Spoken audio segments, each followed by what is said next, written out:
Hello, Cancer. It's umomgtarot. And this is your Who is Secretly Thinking About Me tarot card reading. Alright. So, got your card pulled. We're going to do the astrology reading cards for the theme. Who is this person? Who are you? And then we're going to do a spread to figure out what's going on. What are you thinking about? So, let's go ahead and shuffle this astrology reading deck.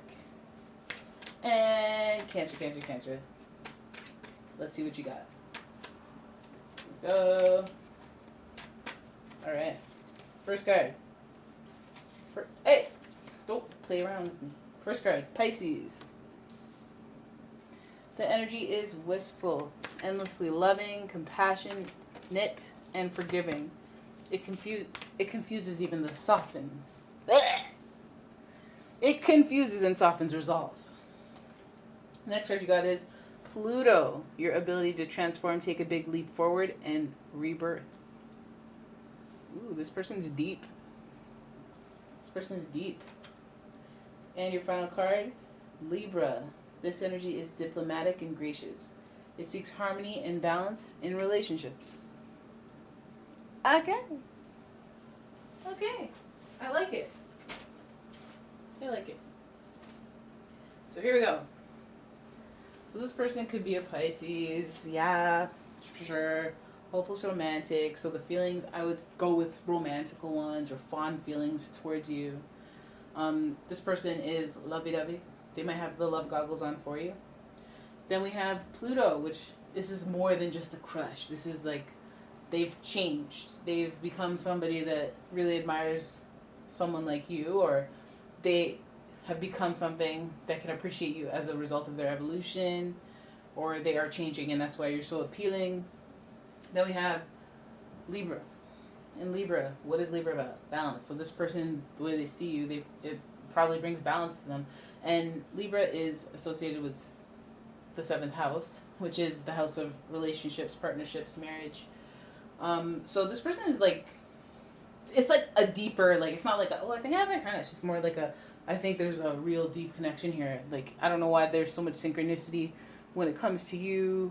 I feel a connection. I feel like this is something bigger. Like, this is a bigger commitment, like marriage, or, I don't know, a sense of, like, emotional, spiritual connection, as well as connection to, like, being reborn and with you, and a sense of balance when they're with you. So you may not be exactly the same person. You might not have the same interests or whatever, but you may balance out their personality. They might be a bit much, or you might be a bit much to some people, but to this person, it's perfect. Right? Deep connection here. Secretly thinking about you, but what is it about? What does this pertain to? What? All right, here we go. We got 2 of Cups in reverse. Then we have the Queen of Coins. Okay, this is going to go deeper than I thought. Then we have the Knave of Wands. Followed by the Knight of Wands. Finally, we have the 10 of Cups. Now, I find that interesting.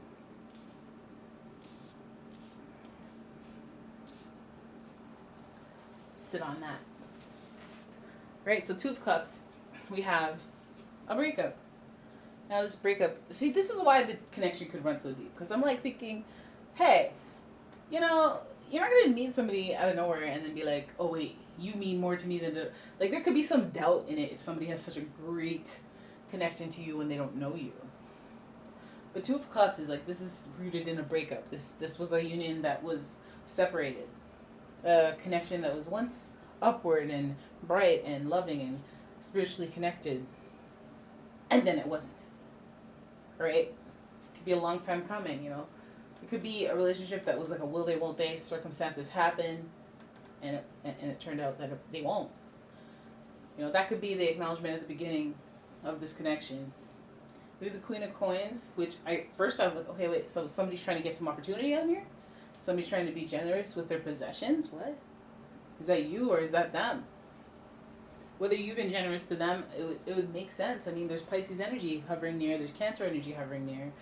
So there's like very like a lot of empathy. So it would make sense if Queen of Coins, maybe at one point you were providing for them, or you're providing them, you're being thoughtful towards them, and maybe giving what you had, maybe even more than what you had, more than what you should have, to them. You gave a lot.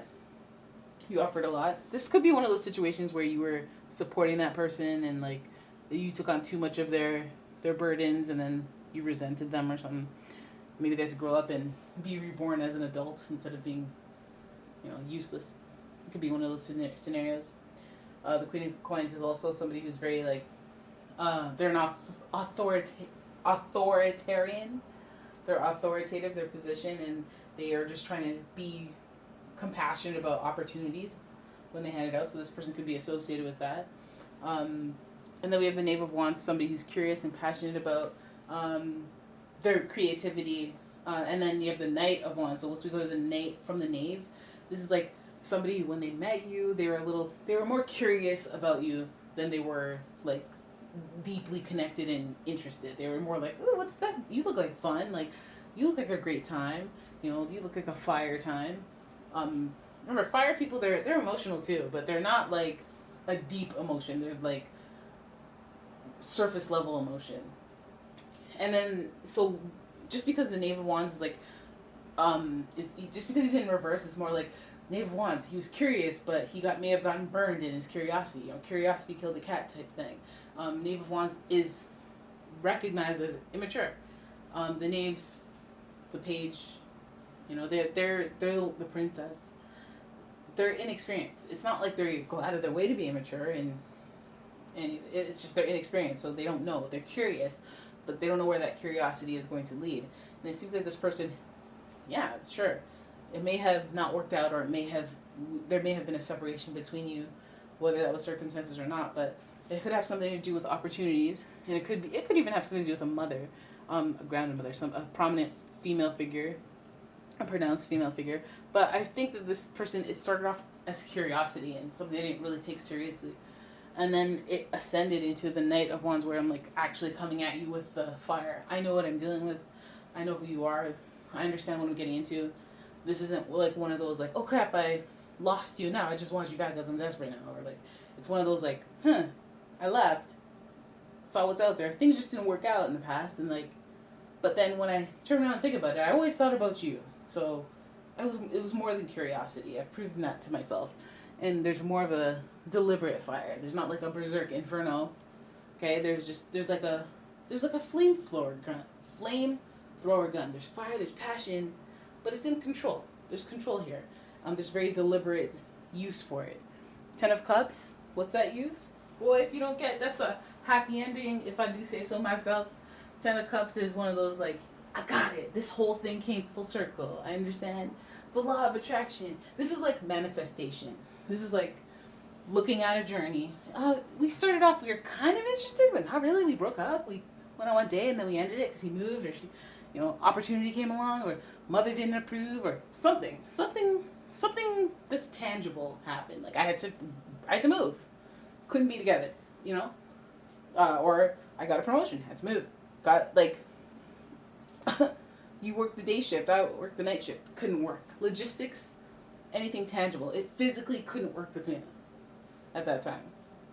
This person was curious, whatever, immature, whatever. The blowback wasn't bad because there was nothing too much invested, or even if there wasn't reciprocated on both ends, so it wasn't necessarily altogether taken super seriously. But it just feels like that fire continued to burn, and then it's continued to grow. So I think this is like an ex that maybe is thinking about you that you thought didn't think about you anymore because you guys had your little thing, or it never got up off the ground. Perhaps there's a fire burning stronger than you even know about, okay?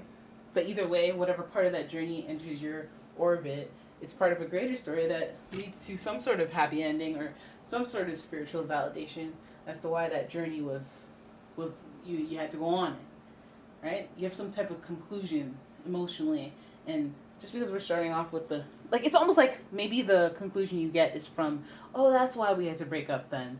Okay, I'm glad we did now, because then now we're on, we're planning the wedding right now. We're in the honeymoon phase, right? I don't know. We had to end it there, because if we did, then we just end up hating each other. Glad we took time and space, because now yada, yada, yada. We gonna have 3 kids, you know. All right, so there it is, Cancer. That's your reading. I hope you enjoyed it. If you did, please give the video a thumbs up and subscribe to the channel. And I'll see you in the next one. Bye!